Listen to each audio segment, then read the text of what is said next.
bile bésub ñaan la war a nekk suñu sukkandikoo ci ku jiite regroupement national mareyeur du Sénégal di Modou Gueye mu jàpp ne daal li Sénégal ñàkk ci ay doomam ci géej bari na lool. journée de la pêche mu doon journée boo xamante ni journée bu symbolique la ci secteur de la pêche mais fi jamono toll ñu jàpp ni journée deuil national la. parce que jafe-jafe bi nga xamante ni nekk naa secteur de la pêche nga xamante ni dañoo nekk ci deuil national nekk ci deuil national mooy Sénégal dañu nekk ci rawatina monde pêcheur dañoo nekk ci deuil fu mel ni Fass Boye fu mel ni Kayar fu mel ni Bargny ñu nekk ci jafe-jafe boo xamante ni nekk ci dëj suñu doom yëpp nga xamante ni dem nañ ci clandestine bi génn àdduna. mu xam ne bés bi lee daal dañoo war a sëgg ci jafe-jafe yi nga xamante ne napp gànkay jànkoonteel muy ñaax nguur gi mu indi saafara ci jafe-jafe yi lee. ak ñun moo li ñun ñi nga xamante ni ñooy acteurs yi nekk ci terrain bi ànd ak waa regroupement national mareyeur du Sénégal ñun moom taluñoo feetu li ñu tal mooy xool nan la ñuy def ba ñii nga xamante ni ñu ngi jëgaani jën Mauritanie di ko jëgaani fii ba Dakhla jéem a xool nan la ñuy def ba yombalal leen indi bi ndax douane bi metti na yoon wi metti na kon état du Sénégal war naa mën a jàppale ñi nga xamante ni ñoo koy importer di ko indi ci réew mi ngir doomu sénégalais yi man di ci jariñu. ci bés bi lee ñu jagleel napp gi regroupement national mareyeur yi amul benn xumbute bu mu amal ñuy amal li nga xamante ne moo di ay wàcce kaamil ci biir Sénégal gi yëpp. waaw man la Modou Gueye mareyeur président regroupement national mareyeur du Sénégal. tey xam nga tey la journée de la pêche mu doon journée boo xamante ni journée bu symbolique la ci secteur de la pêche mais fi jamono toll ñu jàpp ni journée deuil national la. parce que jafe-jafe bi nga xamante ni nekk naa secteur de la pêche nga xamante ni dañoo nekk ci deuil national nekk ci deuil national mooy Sénégal dañu nekk ci rawatina monde pêcheur dañoo nekk ci deuil nekk ci dëj fu mel ni Fass Boye fu mel ni Kayar fu mel ni Bargny ñu nekk ci jafe-jafe boo xamante ni nekk ci dëj suñu doom yëpp nga xamante ni dem nañ ci clandestine bi génn àdduna ak jafe-jafe bi nga xamante ni moom la mareyeur Sénégal yi am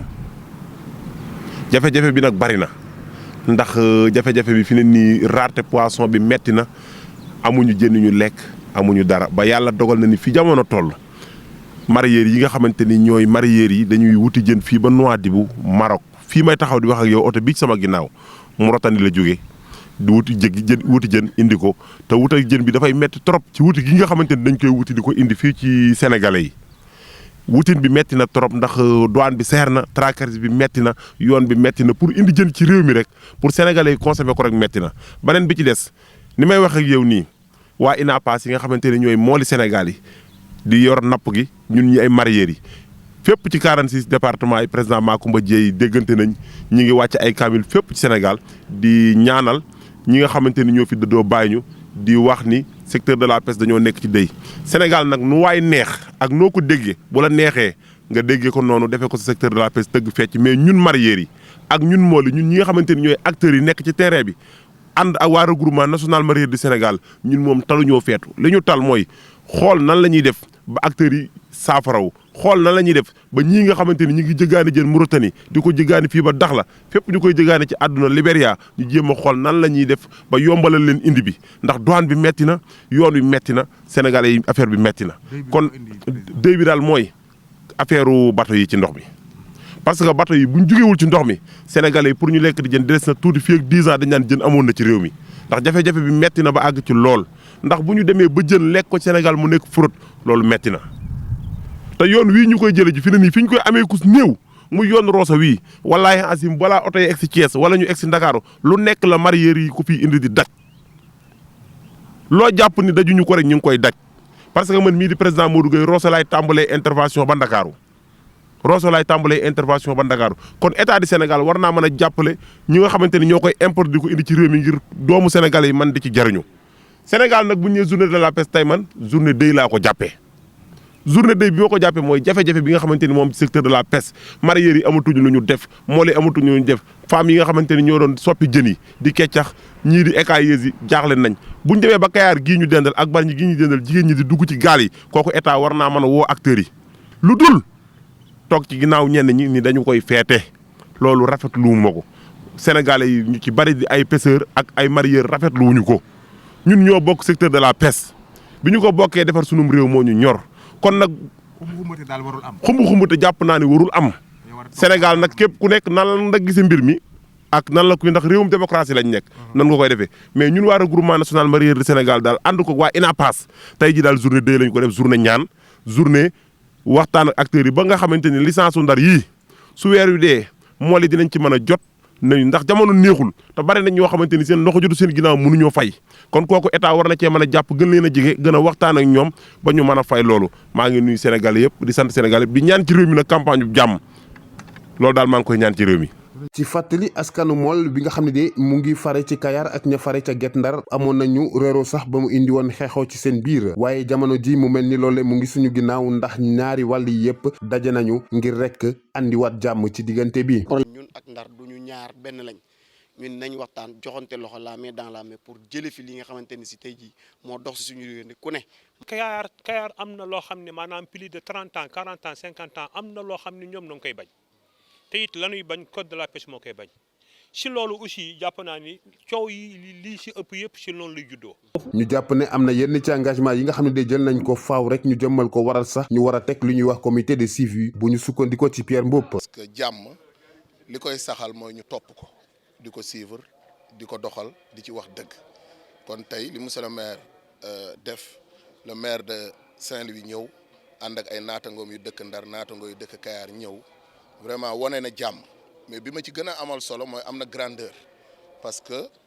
kii di Aliou Ndoye moom mooy maire Kayar moom moo sàkku bi leen ndaje. ñoom ñëpp déplacé wu nañu kuréel yi fa nekk yëpp déplacé nañu ak seen maire adjoint au maire Ablaye Ndiaye ñu ñëw ci ndigalal aussi monsieur le maire aussi ñu koy sant di gërëm au passage waaye loolu yëpp su amee ñun dina bëgg a toog waxtaan ndax Kayar ak Ndar benn la du ñaar Guet Ndar ak Kayar benn man sama kër samay jarbaat ay Guet Ndar lañu samay cousine ay Guet Ndar lañu donc loolu mbokk la. mbokk googu nag yaakaar naa ne am na loo xam muy géej gi mënuñu kaa séddoo mënuñu kaa xar li ñu war mooy ñu bokk mais ñu bokk liggéey ko liggéey bu rafet. ki ñu toftal ci maire Saint-Louis di rafetlu taxawaay bi nga xam ne de maire Kayar am na ko. Bëñ ak Lamine ñoo dëkk wante yenn saa yi ñu am ay jafe-jafe mais jafe-jafe dañ koy dépassé jàpp nañ ni aussi bi subaak léegi liñ fi dégg dafa dal xel dal na xel walaay dal na xel ndax bu ñu delloo Ndar aussi dina wan ni dal na xel maintenant li ñu war a def mooy trouver ay mécanismes yi nga xam ne dinañu permettre ñu mën a fexe ba jàmm ji sax dàkk. bi ñuy amal bi leen ndaje nag fàttali nañu engagement yi nga xam ne de nguur gi jëloon na ko jëmale ko ci ñi nga xam ne de ñoom ñoo loru woon ci xeex bi amoon ci nappkati Kayar Mboro ak waa Guet Ndar ci weer yee ñu génn Mboro boobee sax buñ sukkandikoo ci kilifa yi waxtaan war na dox seen diggante ak ñi nga xam ne nag ñoom ñoo nappkat ji fare fii ci Kayar.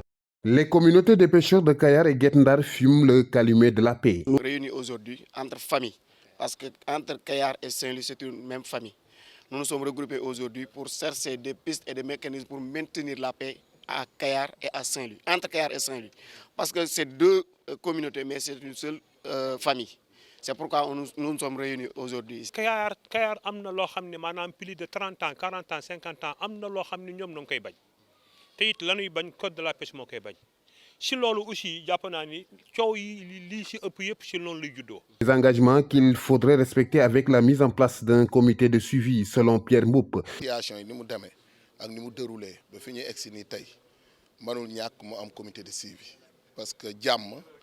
li koy saxal mooy ñu topp ko. Cette rencontre de réconciliation entre les deux communautés de pêcheurs a été diligentée par le maire de Kayar. De parler avec nos parents qui sont ici à Kayar, les pêcheurs de Kayar, qui nous ont donné vraiment la liberté de faire les transactions ou bien de faire tout pour que vraiment on puisse se réunir entre communautés pour pouvoir discuter et faire revenir la paix. Mais nous cherchons encore une paix durable. Et je remercie au passage tous les pêcheurs de Kayar qui vraiment m'ont donné leur parole, qui m'ont donné tout et qui se sont mis derrière moi pour que je puisse vraiment démarrer cette rencontre-là et puis qu'on puisse réussir aussi cette rencontre ici à Kayar entre Saint-Louisiens et Kayarois pour vraiment assainir les relations. Saint-Louis salue l'initiative De nos parents de Kayar et sur instruction du maire du CLPA pour venir rencontrer, donc, comme je l'ai dit tantôt, la partie de Kayar. Et ma foi, nous sommes en phase, d'après les premiers mots que nous avons entendus. Je crois qu'il y avait des malentendus. Et nous sommes en train de trouver des mécanismes pour dépasser ces questions-là. Dans la foulée de cette réunion, les acteurs de la pêche ont invité l'État au respect des engagements pour accompagner les victimes de la bataille rangée entre pêcheurs de Kayar, Guet Ndar et Mboro. Mboro, justement, qui sera la prochaine étape de la médiation qui devra acter le retour à la normale entre professionnels de la pêche de cette partie du littoral. Pour le président du regroupement national des mareyeurs du Sénégal, cette journée devrait être une journée de recueillement au regard des nombreuses pertes en vies humaines en mer. Journée de la pêche mu doon journée boo xamante ni journée bu symbolique la ci secteur de la pêche. Cette journée est symbolique pour tous les acteurs, mais dans le contexte actuel au Sénégal, on ne peut pas la célébrer. Ça doit être un moment de recueillement pour les nombreuses pertes en vies humaines en mer. Beaucoup de localités ont perdu leurs fils, Kayar, Fass Boye et d'autres localités de pêcheurs. Une journée également de réflexion sur les difficiles conditions de travail des pêcheurs. Sur ce point, il interpelle l'État du Sénégal. Ak ñun mool ñun ñi nga xamanteni ñoy acteurs yi nekk ci terrain bi and ak wa regroupement national mareyeur du Sénégal ñun mom talu ñoo fête. On ne pense pas à la fête. Nous devons profiter de cette journée pour réfléchir sur les dures conditions de travail des pêcheurs. Il n'y a plus de poissons en mer. Les pêcheurs sont obligés d'aller en Mauritanie, au Libéria et dans d'autres localités pour avoir du poisson. L'État du Sénégal, nous l'interpellons également pour qu'il puisse se pencher sur les difficultés du secteur. Le regroupement national des mareyeurs du Sénégal célèbre dans la plus grande sobriété cette journée. Des séances de récital du Coran organisées un peu partout sur le territoire national, nous a dit son président.